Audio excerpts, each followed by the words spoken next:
তুফান মানুষ নয়, আবার তুফান পশুও নয়। তুফান যা হতে চেয়েছিল তাই হয়েছে।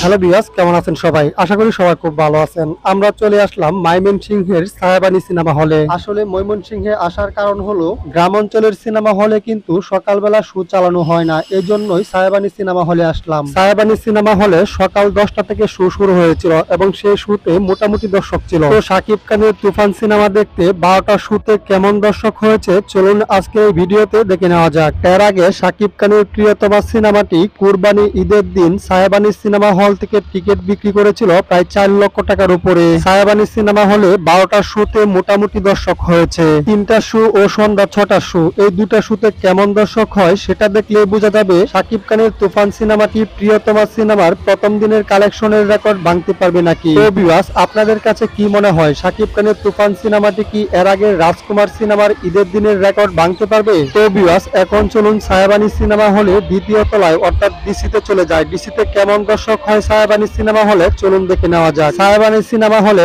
ঈদের দিন 12টা শোতে তুফান সিনেমার টিকিট বিক্রি হয়েছে প্রায় 400-র মতো। তাতে মনে হচ্ছে তুফান সিনেমাটি ঈদের দিন 12টার শোতে গ্রস কালেকশন করবে প্রায় 50,000 টাকার মতো। আটা কথা না বললেই নয়, তুফান সিনেমার যে 10টা শো শুরু হয়েছিল সেই শোটা যখন ভাঙলো তখন কিন্তু দর্শকদের মুখে হাসি দেখতে পেয়েছি। তাতে মনে হচ্ছে তুফান সিনেমাটির গল্প ভালো। তো ভিউয়ার্স, চলুন আর কথা না বাড়িয়ে দেখে নেওয়া যাক ছায়াবানী সিনেমা হলে 12টার শোতে ডিসিতে কেমন দর্শক হয়েছে। চলুন উপরে চলে যাওয়া যাক।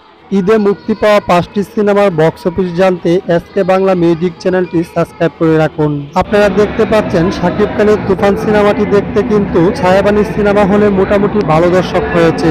আজকে কিন্তু কুরবানি ঈদের দিন, সবাই কিন্তু গরু কুরবানিতে ব্যস্ত, তারপরেও কিন্তু ছায়াবানী সিনেমা হলে মোটামুটি ভালো দর্শক হয়েছে। চলুন ভিতরে দেখে নেওয়া যাক।